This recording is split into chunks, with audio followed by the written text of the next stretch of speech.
Hello दोस्तों, आज हम देखेंगे यूपी टेट मॉडल पेपर है जो कि UP TET model paper CDP का है, मतलब बाल मनोविज्ञान। इसमें 30 क्वेश्चन है। इसमें 30 क्वेश्चन है और 30 क्वेश्चन को हम करेंगे और देखेंगे कि किस टाइप से किस टॉपिक से कौन सा प्रश्न पूछा है और वो टॉपिक हमें पढ़ना है। देखिए, पहला क्वेश्चन है, समय न गवाते हुए लेकिन इस चैनल को ASY टारगेट को सब्सक्राइब कीजिए और इसको आगे बढ़ाइए। हम इस पे सारे वीडियो देंगे जो कि यूपी टेट के लिए सबसे महत्वपूर्ण है और इतना बताएंगे कि आप 30 में 30 या 25 तो ही कर ही जाएंगे अगर इस टाइप से पढ़ लेते हैं। तो हर टॉपिक को पढ़िए जिस टॉपिक से आया है प्रश्न। अब देखिए, पहला क्वेश्चन है, ये किसी टॉपिक से नहीं है लेकिन ये शिक्षण से है। किससे है? शिक्षण से। तो शिक्षण से हमें 3 या 5 क्वेश्चन देखने को मिलता है। तो शिक्षण आपके दिमाग पर होता है कि किस टाइप से आप उसको हल करते हैं। अब देखिए, इसमें दिया है कि किसी प्रारंभिक कक्षा में, पहला क्वेश्चन दिया है कि किसी प्रारंभिक कक्षा में प्रभावशाली शिक्षक का एक उद्देश्य विद्यार्थी को उत्प्रेरित करना होगा। मतलब क्या करेगा एक शिक्षक? तो रट कर याद करने के लिए, जिससे वे प्रत्यास्मरण करने में अच्छे बने। तो ऐसा कोई बात नहीं है। अब दंडात्मक उपाय का प्रयोग करे जिससे वो शिक्षक का सम्मान करे, ऐसी बात नहीं। देखिए, शिक्षा जो है बाल केंद्रित शिक्षा है। इस टाइप का कोई भी मतलब न दंड देना न रटवाना, लेकिन उसका जिज्ञासु मतलब जिज्ञासा उसमें उत्पन्न करना एक शिक्षक का दायित्व होता है। देखिए, ऐसा करें मतलब ऐसा काम करने के लिए जिससे परीक्षा के अंत में अच्छे अंक लाए, ऐसा भी काम नहीं करना है। अगर उसका जिज्ञासा रहेगा, उसका रुचि रहेगा तो अच्छा अंक लाएगा और शिक्षक का सम्मान भी करेगा। उसको दंड देने की ज़रूरत नहीं है। तो लास्ट में दिया है, इसका उत्तर क्या है कि सीखने के लिए जिससे वह जिज्ञासु बने, मतलब किसी चीज़ को सीखने के लिए जिज्ञासु बने और सीखने के लिए ही सीखना पसंद करें। तो इसका उत्तर हो जाएगा ये। अब अगला क्वेश्चन देखते हैं, निम्नलिखित में से कौन सा उदाहरण प्रभावशाली विद्यार्थी की प्रथा का है? यानी प्रभावशाली विद्यार्थी की प्रथा का है। तो ये क्या है? इसका उत्तर होगा कि व्यक्ति सापेक्ष अधिगम। क्या है? व्यक्ति सापेक्ष अधिगम। अब अगला क्वेश्चन देखते हैं। ये देखिए, ये विकास से क्वेश्चन पूछ लिया। तो आपको विकास पढ़ जाना, वृद्धि और विकास दोनों, वृद्धि और विकास से क्वेश्चन पूछता है। तो इसमें पूछा है ना कि सिर मतलब विकास का सिर पदामुख दिशा सिद्धांत व्याख्या करता है कि विकास इस प्रकार आगे बढ़ता है। तो विकास किस प्रकार आगे बढ़ता है? तो सिर से पैर की। देखिए, बच्चा जब मतलब गर्भ में होता है तभी उसका पहले सिर का विकास होता है, उसके बाद पैर का विकास होता है। तो कहने का मतलब यही था कि बच्चा का सिर से पैर की ओर विकास होता है। अगला क्वेश्चन देखते हैं, भाषा विकास के लिए सबसे संवेदनशील समय निम्नलिखित में से कौन सा है? तो कौन सा है? तो प्रारंभिक बचपन का समय, प्रारंभिक बचपन का समय। अब अगला क्वेश्चन देखते हैं। तो ये क्या है? बच्चों के विकास से हो गया, मतलब अवस्था से क्वेश्चन था। अब देखते हैं अगला क्वेश्चन, दिया कि एक 6 वर्ष की लड़की खेल कूद में अवधारणा योग्य प्रदर्शन करती है, उसके माता पिता दोनों ही खिलाड़ी हैं, उसे नित्य प्रशिक्षण मतलब रोज प्रशिक्षण प्राप्त करने भेजते हैं। सप्ताह के अंत में मतलब सप्ताह के अंत में उसे प्रशिक्षण देते हैं, मतलब सप्ताह के अंत में उसे प्रशिक्षण देते हैं। बहुत संभव है कि उसकी क्षमता निम्नलिखित दोनों के बीच परस्पर प्रतिक्रिया का परिणाम होगा। तो देखिए, उसका जो होगा, दोनों उसके माता पिता दोनों क्या हैं? खिलाड़ी हैं। तो क्या होगा कि वंशानुगत पर्यावरण में वो ढल रहा है। समझ में आया?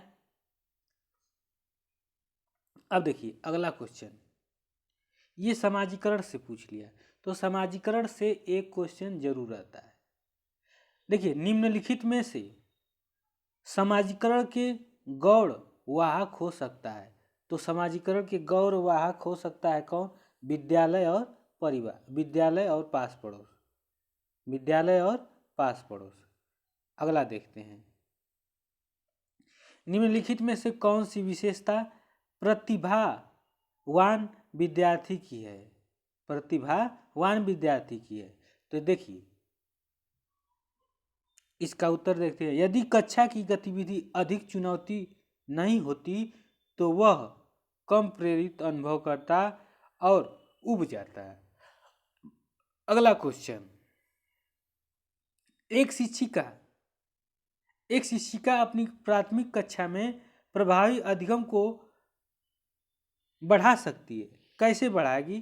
तो देखिए कैसे बढ़ाएगी, विषय वस्तु को विद्यार्थी के जीवन के साथ संबंधित करके, यानी पूर्व ज्ञान को नवीन ज्ञान से जोड़ना। मतलब जिस विषय को पढ़ाती है उसके वातावरण से अगर जोड़ती है तो बच्चा क्या करेगा? अच्छा सीखेगा। उसके परिवार से जोड़ती है तो अच्छा सीखेगा। इसका कहने का मतलब उसके जीवन से जोड़ना है।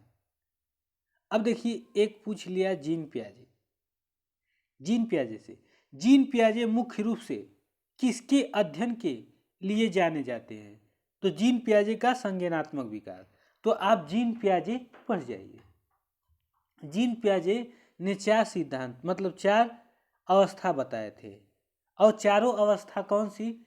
एक संवेदी पेशीय अवस्था, एक पूर्व संक्रियात्मक अवस्था, एक मूर्त संक्रियात्मक अवस्था और एक औपचारिक अवस्था या मूर्त अवस्था उसको कहते हैं। तो 4 अवस्था दिए थे, तो आप जीन पियाजे को पढ़ जाइए। यहाँ से एक क्वेश्चन जरूर टपकेगा, तो आप टॉपिक वाइज तैयार कीजिए, आपका कभी गलत नहीं होगा। किसी तरह से घुमाएगा, आप पढ़ लेंगे और उसका उत्तर दे लेंगे। जब मानव शरीर के एक भाग को दिए गए प्रशिक्षण का अंतःकरण दूसरे भाग में होता है तो उसे क्या कहते हैं? तो उसे कहते हैं द्विपार्श्विक अंतर। अगला क्वेश्चन देखते हैं, दिए हुए प्राप्तांकों के समूह में जो प्राप्तांक बहुधा सबसे अधिक बार आता है उसे क्या कहते हैं? बहुलक कहते हैं, बहुलांक कहते हैं। जैसे मान लीजिए हम लिख रहे हैं कि 2, 3, 2, 8, 8, 2, तो इसमें सबसे ज़्यादा कौन आया? 2 आया, तो इसको हम क्या कहेंगे? बहुलांक कहेंगे। ये बातें समझ में आ गई? तो एक बहुलक से क्वेश्चन, मतलब जो हम लोग बीएड करते हैं तो इसमें होता है, जो हम लोग पढ़ते हैं बीएड में माध्यिका और समांतर माध्य करके होता है, उससे एक क्वेश्चन उठा सकता है। अब अगला क्वेश्चन देखते हैं, क्रिया प्रसूत अनुकूलन सिद्धांत का प्रतिपादन किया था। तो प्रतिपादन कौन किए थे? तो ये किए थे स्किनर। ठीक, ये देखिए पावला कुत्ता पर प्रयोग किए थे, और ये कोहलर किस पर किए थे? चिंपैंजी पर किए थे। अगला क्वेश्चन देखते हैं, तो आप ये जितने हैं मतलब 4 लोग हैं, पियाजे हैं, इनको आप रट जाइए, इससे एक क्वेश्चन टपकेगा आपका। फ्रायड के अनुसार फ्रायड ने क्या कहा था वही चीज पूछ रहा है। तो फ्रायड के अनुसार आप देखते हैं, फ्रायड ने कहा था कि विस्मरण वह प्रवृत्ति है जिसके द्वारा दुखद अनुभवों को स्मृति में अलग कर दिया जाता है। इसका कहने का मतलब यही था कि विस्मरण वह प्रवृत्ति है जिसके द्वारा दुखद अनुभवों को स्मृति से अलग कर दिया जाता है। तो इसका आंसर चौथा है। अब आगे देखते हैं, देखिए SOR किसके द्वारा प्रस्तावित किया गया है? तो ये किसके द्वारा? गेस्टवालवादी मनोवैज्ञानिक। अगला क्वेश्चन देखते हैं। वह मापनी जिससे अंतराल मापनी के समस्त गुण के साथ परम शून्य भी हो कहलाता है, उसे क्या कहते हैं? अनुपात मापनी कहते हैं। अब देखिए, तर्क जिज्ञासा तथा निरीक्षण शक्ति का विकास किस अवस्था में हो जाता है? तो ये 11 वर्ष की आयु में होने लगता है, जो उसको हम कह सकते हैं, अगर जीन पियाजे में जाए तो तीसरा चरण में। अगला क्वेश्चन, शारीरिक विकास का क्षेत्र क्या है? तो शारीरिक विकास का क्षेत्र क्या है? तो देखिए, श्यानुमंडल, मांसपेशी की वृद्धि और एंडोक्राइन ग्लैंडर्स, ये सभी, तो आप सभी को देख जाइए। अब अगला क्वेश्चन, इस अवस्था में बालकों में नई खोज करने और घूमने की प्रवृत्ति बहुत अधिक बढ़ जाती है। तो किसमें हो जाती है ये? उत्तर बाल्या अवस्था में। अगला क्वेश्चन देखते हैं। अधिगम स्थानांतरण का थर्मोडायनामिक सिद्धांत कहा जाता है, तो क्या कहा जाता है? अनुरूप तत्वों का सिद्धांत। अगला क्वेश्चन देखते हैं। निम्नलिखित में से कौन सा वंशानुक्रम का नियम नहीं है? तो वंशानुक्रम का नियम नहीं है। अभिप्रेरणा यानी मोटिवेशन वंशानुक्रम का नियम नहीं है, लेकिन समानता है, प्रत्यागमन है और विभिन्नता है। तो इसको देखिए, इसको तैयार कैसे करते हैं? ये नहीं है, और जो है उसको आप देख लीजिए। यहाँ पे दिया है कि अवस्था तक बालक की दृष्टि एवं श्रवण इंद्रियां पूर्व विकसित हो जाती है। मतलब किस अवस्था में? तो बालक किस अवस्था में उसकी इंद्रियां विकसित हो जाती हैं? मतलब सुनने और जानने में लगता है, तो ये 3 अथवा 4 वर्ष में। अब देखिए अगला क्वेश्चन, संकेत अधिगम के अंतर्गत सीखा जाता है क्या? पारस्परिक अनुकूलन। अगला क्वेश्चन, निम्न में से कौन सा उदाहरण अजित प्रेरक का है? तो अजित प्रेरक का उदाहरण कौन सा है? तो ये है रुचि। क्या है? रुचि। अगला क्वेश्चन, अपने चिंतन के अवधारणात्मक परिवर्तन लाने हेतु विद्यार्थी को सक्षम बनाने के लिए एक शिक्षक को क्या करना चाहिए? तो एक शिक्षक को क्या करना चाहिए?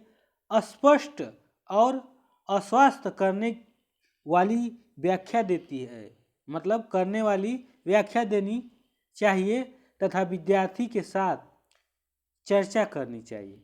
यानी विद्यार्थी के साथ चर्चा करेंगे तो विद्यार्थी अच्छी तरह से सीखेगा। अब अगला क्वेश्चन, प्राथमिक विद्यालय के कक्षा के संदर्भ में संक्रियाबद्धता का क्या अर्थ है? तो संक्रियाबद्धता का क्या अर्थ है? तो जांच पड़ताल, प्रश्न पूछना, वाद विवाद करना। यही अगला क्वेश्चन देखते हैं। नवीन जानकारी को शामिल करने के लिए वर्तमान स्कीमा, देखिए ये दिए थे स्कीमा, ये जीन पियाजे का है। मतलब स्कीमा शब्द जीन पियाजे अगर पढ़ते हैं तो उसमें स्कीमा शब्द मिलेगा। ठीक, अवधारणा में बदलाव की प्रक्रिया कहलाती है। तो क्या है? आत्मसात करण करना। अगला क्वेश्चन, मध्य बाल्य अवस्था में भाषा डैश के बजाय अधिक है। तो क्या है? सामाजिकृत अहम केंद्रित होता है। क्या होता है? सामाजिकृत अहम केंद्रित। अगला क्वेश्चन देखते हैं, बाल केंद्रित शिक्षा में शामिल है। तो बाल केंद्रित शिक्षा में क्या शामिल है? तो बच्चों के लिए हस्तपरक गतिविधियाँ। अगर बच्चा अपने हाथों से करके सीखता है तो सही से सीखेगा। अगर किसी कार्य को बच्चा अपने हाथ से करके सीखता है तो बच्चा उस कार्य को अच्छी तरह से सीख सकता है।